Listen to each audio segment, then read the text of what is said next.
नमस्कार विद्यार्थी मित्रांनो, वाक्य व वाक्याचे प्रकार या व्याकरणाच्या भागात पुन्हा एकदा तुमचे स्वागत। वाक्य व वाक्याचे प्रकार या व्याकरणाच्या भागाचा हा सेशन क्रमांक 2 आहे। याआधी आपण वाक्य आणि वाक्याचे प्रकार हे अभ्यासलेले आहे। त्यामध्ये आपण काय पाहिलं होतं की वाक्य म्हणजे काय हे आपण सविस्तर रीतीने पाहिलेलं आहे। तर वाक्य म्हणजे काय, संपूर्ण अर्थ व्यक्त करणाऱ्या शब्दसमूहालाच आपण वाक्य असे म्हणतो। या वाक्याचे 2 भाग पडतात, एक आहे उद्देश भाग आणि दुसरा आहे विधेय भाग। तर आता आपण त्या अगोदर आपण उद्देश म्हणजे काय आणि विधेय म्हणजे काय आपण हे समजून घेतलेले आहे। उद्देश म्हणजे की वाक्यामध्ये ज्याच्याबद्दल बोलले जातं त्याला आपण उद्देश असे म्हणतो आणि ज्याच्याबद्दल जे काही सांगितलं जातं किंवा बोललं जातं त्याला विधेय असे आपण म्हणतो। आता आपण वेगवेगळ्या उदाहरणांद्वारे वाक्य तयार करायचे आहे, त्याच्यातील उद्देश विधेय ओळखायचं आहे आणि नंतर त्याचा विस्तार करता येतो का ते आपल्याला पाहायचं आहे। तर हे आपण वेगवेगळ्या उदाहरणांद्वारे समजून घेऊया। पहिलं उदाहरण आहे ते बस आली। तर बस आली ह्या वाक्यामध्ये बस हे उद्देश असणार आहे, आली हे विधेय असणार आहे। त्याचप्रमाणे माझ्या शाळेची बस सकाळी 9 वाजता आली या वाक्यामध्ये बस हे उद्देश आहे आणि त्या आधीचे सर्व शब्द उद्देश विस्तार किंवा उद्देश भाग असणार आहेत।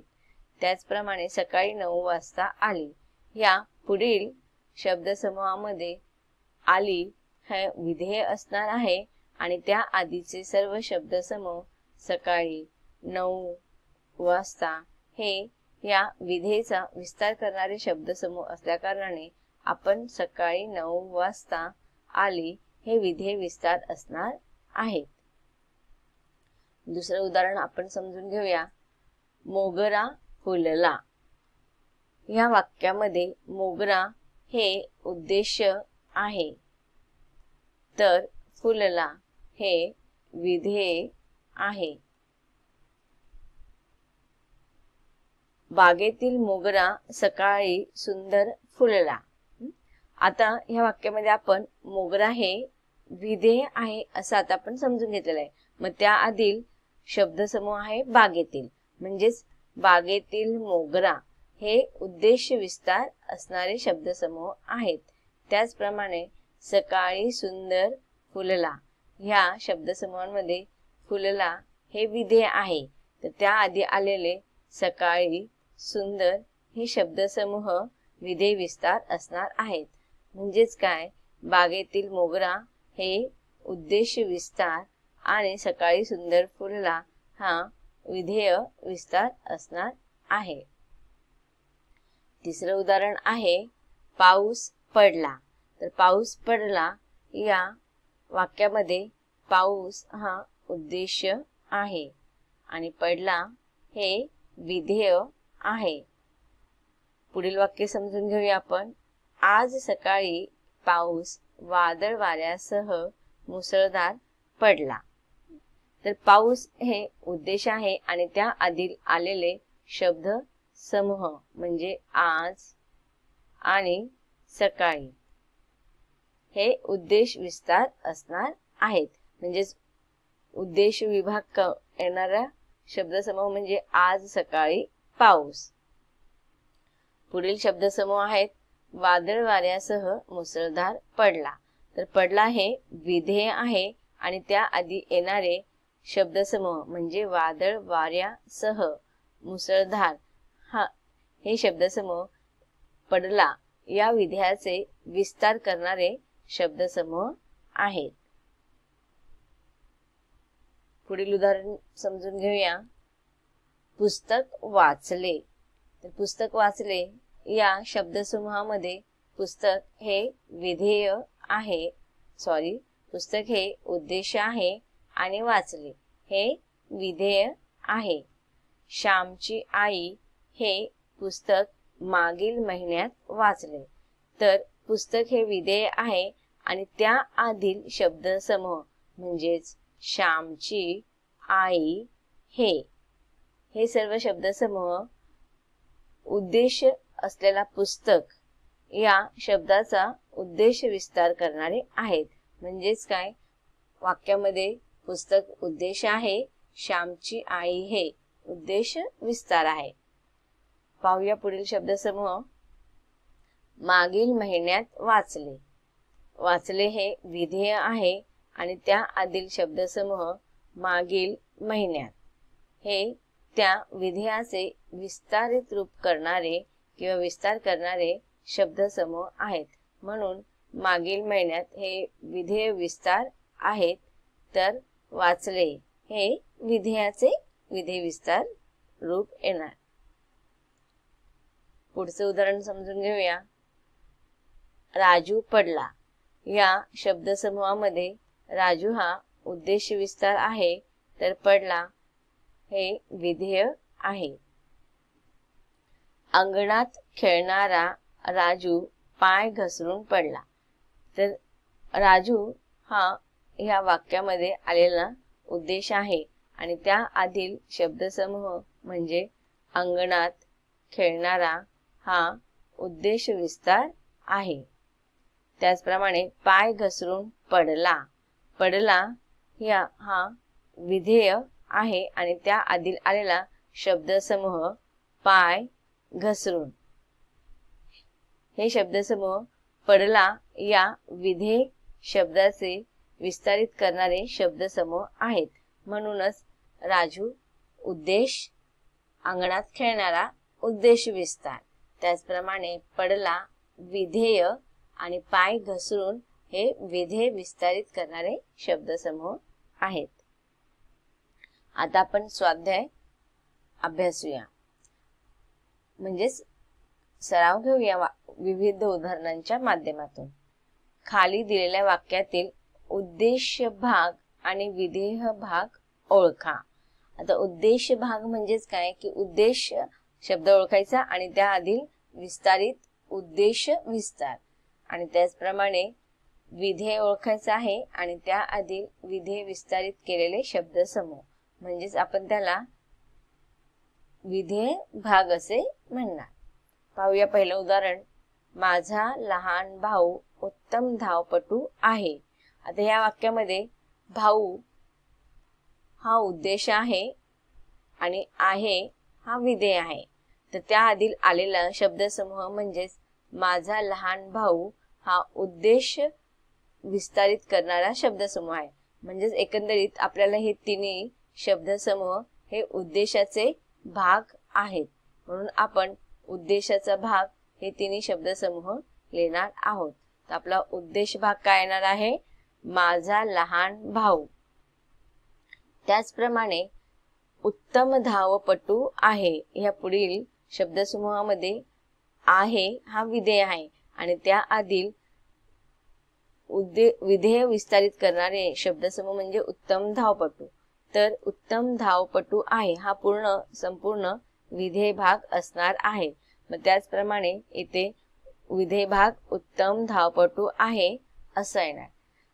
लक्षात तुम्ही काय ठेवायचं आहे की तुम्हाला प्रश्न ज्या प्रकारे विचारले जातील त्याप्रमाणे तुम्हाला उत्तर लिहायचं आहे. जर तुम्हाला फक्त वाक्यामधील उद्देश आणि विधेय ओळखा हे जर प्रश्न विचारले तर तुम्ही आता इथे जसं आपण उद्देश भाग आणि विधेय भाग विचारलेला आहे तर तुम्ही काय करायचं आहे, जर तुम्हाला उद्देश आणि विधेय विचारलं तर पुढे खाली वाक्याच्या खाली लिहायचं आहे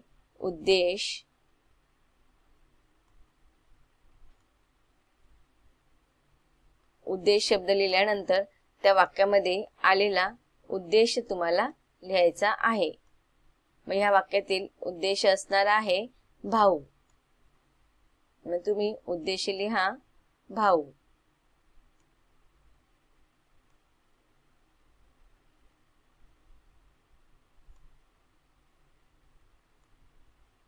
त्याचप्रमाणे जर विधेय फक्त विचारलं तर तुम्हाला विधेय लिहायचं आहे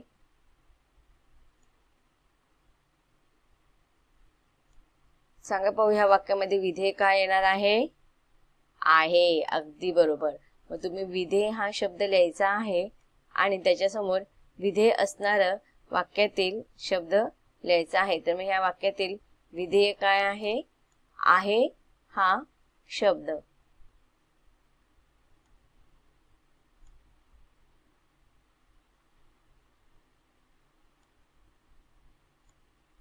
तुम्हाला ज्याप्रमाणे प्रश्न विचारले जातील त्याप्रमाणे तुम्हाला उत्तर लिहायचं आहे। फक्त उद्देश आणि विधेय विचारलं तर तुम्ही उद्देश लिहायचे भाऊ, विधेय आहे। आणि उद्देश विस्तार विचारला तर उद्देश विस्तार येणारे माझा भाऊ, विधेय विस्तार येणारे उत्तमपटू। आणि उद्देश भाग विचारला तर तुम्हाला उद्देश विस्तार, त्याचप्रमाणे विधेय विस्तार आणि विधेय हे पूर्ण शब्द समूह लिहायचे आहेत। अभ्यास काही उदाहरण पुढे पाहूया अजून। दुसरं पुढील उदाहरण आहे, गोष्टीची पुस्तके माझ्या आजोबांनी आणली। ह्यामध्ये माझ्या हा काय आहे, उद्देश आहे, आणि गोष्टीची पुस्तके हा उद्देश विस्तार आहे। म्हणजेच काय, गोष्टीची पुस्तके माझ्या हे पूर्ण। आता आपण पुढील उदाहरण अभ्यासूया। पुढील उदाहरण आहे, गोष्टीची पुस्तके माझ्या आजोबांनी आणली। ह्या वाक्यामध्ये उद्देश विभाग येणार आहे किंवा उद्देश भाग येणार आहे माझ्या आजोबांनी, आणि विधेय भाग येणार आहे गोष्टीची पुस्तके आणली। पुढील उदाहरण आहे, प्रत्येकाने सकारात्मक विचार केला पाहिजे। ह्या वाक्यामध्ये प्रत्येकाने हा उद्देश भाग असणार आहे आणि सकारात्मक विचार केला पाहिजे हा विधेय भाग असणार आहे। पुढील उदाहरण आहे, नियमित अभ्यासास विद्यार्थ्यांनी महत्त्व दिले पाहिजे। या वाक्यामध्ये उद्देश भाग विद्यार्थ्यांनी आहे आणि त्याचप्रमाणे नियमित अभ्यासास महत्त्व दिले पाहिजे हा विधेय विभाग येणार आहे। पुढील उदाहरण आहे, मुंग्या वेगवेगळ्या प्रकारचे गंधकण बाहेर सोडतात। या वाक्यामध्ये मुंग्या हे उद्देश विभाग आहे आणि वेगवेगळ्या प्रकारचे गंधकण बाहेर सोडतात हे विधेय भाग आहे। पुढील उदाहरण समजून घेऊया। शाळेतील सर्व विद्यार्थ्यांनी झाडे लावण्याचा संकल्प केला। या उदाहरणामध्ये विद्यार्थ्यांनी हा उद्देश आहे आणि त्याच्या आधील सर्व शब्दसमूह म्हणजे उद्देश विस्तार। शाळेतील सर्व विद्यार्थ्यांनी अशा प्रकारे हा उद्देश भाग येणार आहे आणि त्याचप्रमाणे केला हे विधेय भाग आहेत आणि झाडे लावण्याचा संकल्प हा विधेय विस्तार आहे। म्हणून इथे झाडे लावण्याचा संकल्प केला हा संपूर्ण शब्दसमूह विधेय भाग येणार आहे। पुढील उदाहरण आहे, सर्व मुले क्रीडांगणावर आनंदाने खेळू लागली। या वाक्यामध्ये मुले हा उद्देश आहे आणि सर्व मुले उद्देश भाग आहे। त्याचप्रमाणे लागली हे विधेय आहे आणि क्रीडांगणावर आनंदाने खेळू लागले हे विधेय विभाग किंवा विधेय भाग असणार आहे। पुढील उदाहरण आहे, भारताचे राष्ट्रपती तिन्ही सेना दलांचे प्रमुख असतात। या वाक्यामध्ये राष्ट्रपती हा उद्देश आहे आणि असतात हा विधेय आहे। म्हणजेच काय, तर भारताचे राष्ट्रपती हा उद्देश भाग असणार आहे, त्याचप्रमाणे तिन्ही सेना दलांचे प्रमुख असतात हे विधेय भाग असणार आहे।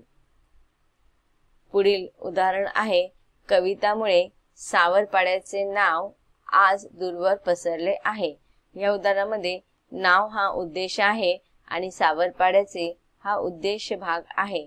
त्याचप्रमाणे हा विधेय आहे आणि कवितामुळे आज दूरवर पसरले आहे हा संपूर्ण शब्दसमूह विधेय भाग असणार आहे। तर विद्यार्थी मित्रांनो, अशा प्रकारे आपण वाक्य म्हणजे काय आणि वाक्याचे उद्देश आणि विधेय हे भाग म्हणजे काय हे वेगवेगळ्या उदाहरणांद्वारे आपण समजून घेतलेले आहे। आपल्याला अजून वाक्याचे अनेक प्रकार अभ्यासायचे आहे। त्याचा अभ्यास आपण वाक्य आणि त्याचे प्रकार या व्याकरणाच्या पुढील भागामध्ये अभ्यासणार आहोत। धन्यवाद।